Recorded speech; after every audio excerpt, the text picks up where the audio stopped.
Салам урматтуу угармандар, Мирел менен Аку микрофон алдында ошол 10 мүнөттүк подкастта силер менен ушул кызыктуу кино тасма жөнүндө ой жүгүртүп атабыз. Ошо кино тасманын жакшы жери жана жаман жери, жана бизге кандай таасир этет экен жалпы бир информацияны билип алсаңыздар жакшы болот эле деп. Анда эмесе биз менен байланышта болуңуздар, 10 мүнөт убакыт бөлүп коюңуздар. Анда эмесе Акуга сөз берели. Салам, кандайсыңар биздин сүйүктүү катталуучулар? Бүгүн кино бизге кандай таасир берет деген тасма мен дагы теманын тегерегинде сөз кылалы деп атабыз.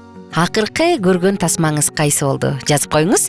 Акыркы көргөн тасмаңыз. Мен акыркы бул жана аяш дедимби? Байкуш 2-ни көрүп келдик, атайын барып көрүп келеличи депчи. Кыргыз киносуна салым кошолучу деп атайын барып көрүп келдик. Анан каткыры отуруп, оору сезилип отуруп, анан кайра тыпыйып келип калдык. Сенчи акыркы жолу кайсы тасманы көрдүң? Сен киноманмын деп атпадың белең? Мен компьютерде үйдө отуруп эле көрүп койдум. Акыркы кином болсо бул бир романтика деген бир мелодраманы көрдүк. Ал деген ушул эсимден чыгып кетти. Кече эле көрүп отурдук эле. Кайсы жактын тасмасы? Американ тасмасы. Алар болсо бир Францияда тарткан. Негизи ал кинонун сюжети мындай болчу да. Бир скептик, ал деген 1928 жылдары ошол тартылган кинода. Эски кино. Жок, ошол күндү эмес, ошол жөнүндө, убакыт жөнүндө. Ошо эски тасма экен да дейм негизи. Анан болсо ал деген ал жакта мындай окуяда эркек киши, ал болсо мындай скептик болчу. Ал деген ушундай фокустарды, ар кандай магия деген эмелердин баарын чынга чыгаруу элдин алдында ушундай бир эме болчу да, белгилүү адам болсо. Аны болсо бир жака чакырат экен, ал жакта бир жаш кыз бир медиум болот экен да. Ошол тиги дүйнөдөгү адамдын руху менен сүйлөшөт экен. Ушундай алдыга карай эмне болорун кээде билген нерсени баарын, ошону барып эмесин чыгарам. Чынга чыгарам, бул жөн эле калп, кандай десем, шарлатанка деп айтат да. Деп ошентип барып, ал бирок кызды сүйүп калат. Ошол жөнүндө. Өзү ошо медиум болуп кетет анан. Кызык. Бүгүн кино тасмалардын зыяны, бизге кандай зыяны бар деп атпайбызбы? Мында психологдордун айтымына эгерде карай турган болсок, адамдардын ортосундагы байланышты жоготот дейт. Психологдордун айтымында кино көрүү үй бүлө мүчөлөрүнүн ачык жана кызыктуу баарлашуу мүмкүнчүлүгүнөн ажыратат. Адамдар коммуникативдик жөндөмдөрүн жоготуп, үй бүлөдөгү жалпы атмосферага терс таасирин тийгизет дешет. Мен негизи ушул кино тасмага эмени кошуп коет элем, уюлдук телефонду деле. Ал жактан албетте YouTube'ду көрүү, ар кандай TikTok, Instagram'да болгон нерсенин баарын көрүү, бул деле ушул тасмага окшош калат. Тасма албетте бул чоң нерсе болсо дагы, көп деле таасир бербесе дагы, албетте бул өзүнүн бир эмесин салымы кошот. Ошол эле айтылгандай эле үй бүлөнүн маеги, сүйлөшүү, баалуулуктарды, мисалы мен үйгө келгенде мындай үйүндө болгон окуяларды билем көбүнчө. Үйүндө тамак учурунда, тамак ичкенде карасаң ар бирөөнүн колунда бир телефон. Бияка коп коет, тамак жейт, минтип кол менен өйдө жылдырып коет, эмне болуптур деп туруп тамак ичет. Баары ошондой да. Биз ушул адатты алып келбейли деп аябай күрөштүк да. Анан азыркы учурда тамак ичерде баарыбыз телефондорду башка бөлмөгө коюп, анан үстөлдүн үстүндө бир да телефон турбаш керек деген адатыбыз бар да. Болбосочу жөн койсоң кичинекейиң деле отурат, атасы деле отурат да, анан апей депчи. Негизи мен өзүм өскөн үй бүлөдө ата-энем үйүндө ушундай да. Тамак учурунда телефонуңарды коюп койгула деп үйрөтүшкөн. Бул мага аябай жагат. Анткени сүйлөшүп атканда баарлашып, сүйлөшүп, кечки тамак үй бүлөнүн ортосун жакындатат го. Кайра кайталы. Андан тышкары терс психологиялык таасири дагы бар дейт тасмалардын. Зордук, зомбулук жана кан төгүү көрүнүштөрү коштолгон тасмалар психикасы начар адамдарга дароо эле терс таасирин тийгизет экен. Анан жалпысынан адамзатка терс таасирин тийгизет дейт. Карачы.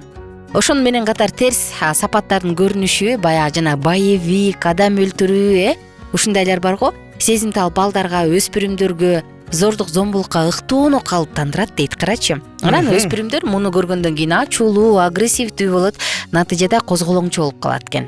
Жана ошондон эле тышкары болсо адамдар ушул кино тасмада фантастиканы көргөндө, болбогон нерсени көргөндө алар болсо ойлонуп калат, бул болот, болуш керек дегенде, кылышым керек деп же ушундай, бул дүйнөдөгү бала өзгөчө бала, кичинекей жаш бала болсо көрүп алып, дүйнө ушундай экен деп да ал да ушуну кыла баштайт.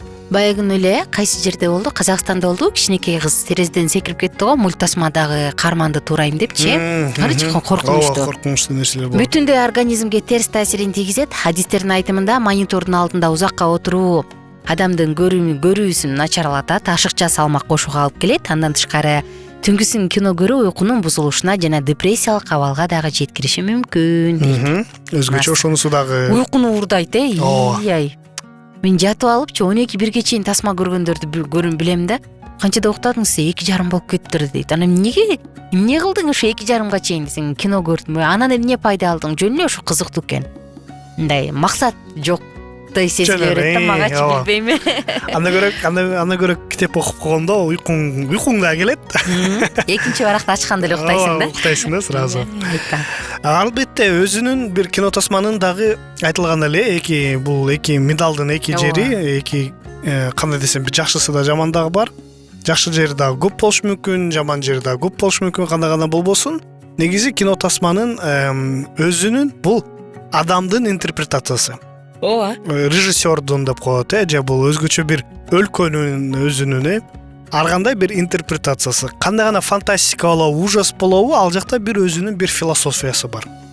Кээ бир кино жөн эле философиясы жок, ою жок, жөнөкөй эле, эч кандай немеси жок, ооба.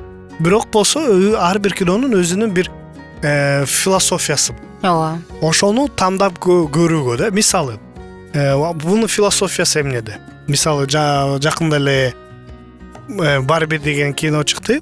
Айтпа, баары розовый болуп кетти го. Баары розовый болуп, бирок ал жакта эркектин кандай баалуу нерсеси жок. Кент деп коет эмес беле, оюнчук бар эмес беле? Ал Кент деген ал Барбинин дүйнөсүндө ал эч ким. Ал жакта ал эч кандай бир эмеси жок да, баалуулугу жок. Сен бул Барби жана Кент деп айтат да, көбүнчөсүчү. Негизи эң белгилүүсү, эң эмеси биринчиси бул Барби деп эсептелет. Жана Кент. Бул Кент деген жанагы бир кандай десем, бир аялдын сумкасы. Аялдын тигиниси, мунусу, кылышы деген ошол Кент ошого айланып калган да. Бул жакта кандай бир кандай интерпретация болот өзүнүн. Негизи бул феминизмдин, жанагы катуу феминизмдин эмеси болуп кеткен. Бул аялдын эмеси депчи. Ушундай ар кандай адам өзүнүн бир философиясын, адам өзүнүн бир оюн жеткиргенге аракет кылат да. Мындай жалпы адамдардын эмеси менен, кандай көрүнүштүү нерселер менен да. Ошон үчүн ошондо абайлап табыш керек. Анткени болсо сен көрүп атканда сен бирөөнүн философиясын, бирөөнүн оюн, ошого дүйнөгө кирип атасың. Ички дүйнөсүндө болгон оюн чыгарып отурган нерсесин сен көрүп атасың. Ошон үчүн ошондо караш керек экен да. Аны мен көп байкадым да, тасманы көп көргөн адам недовольный адам, мындай нааразы адамга айланат экен да. Мен өзүм ошол жакын адамдарымдан байкап калгам. Баары бир да мындай да, андай да, мындай бүт жерден негативти көрүп, анан негатив чыгарып калат. Анткени чын эле да тасмада такыр башкача, остросюжетный, бул кызыктуу, көркөм, анан реалдуу жашоого келсең эле кантип нан табам, кантип балдарымды багам деген болуп турса, бул адамда нааразычылыкты, дискомфортту пайда кылат жан дүйнөсүндө. Анан албетте болот мындай учур. Биз угармандарыбыздан да сурайлычы, кандай ойлойсуз, негизи тасмалардын зыяны көбүрөөкпү же пайдасы көбүрөөкпү? Анан кайсы кинолорду көргөндөн коркосуз же коркосуз деген эми бул коркунуч эмес, өзүңүздү сактайсыз, бул мага жаман зыян тийгизип койбосун деп. Көрбөйм деп эме кылгандар. Же болсо силердин үй бүлөңөргө, балдарыңарга кайсы тасманы көрсөтпөйсүңүздөр, кайсыны эметпейсиң. Мисалы, мен жашоомдо болгон, биз кичинекей кезинде эсимде бар. Апам болсо көрүп аткан жана кинонун тасмасын көрүп атканда, анан кийин сүйүшүү жерлер болуп кетет го, өбүшүп эметип кеткен жерлер болгондо, апам болду, чыккыла деп туруп, же башкага которуп койчу, же сенин көзүң жаап чыгарып койчу да. Жакшы. +1 301 760 60 70 WhatsApp сандарына жазыңыз оюңузду жана Алкитап чекит медиа сайтына катталыңыз. Мирель экөөбүз коштошобуз. Анда эмесе кийинки подкастта кайрадан угушабыз. Аман болуңуздар, бар болуңуздар. Биздин сабактар менен кененирээк Алкитап чекит медиа сайтынан таанышыңыз.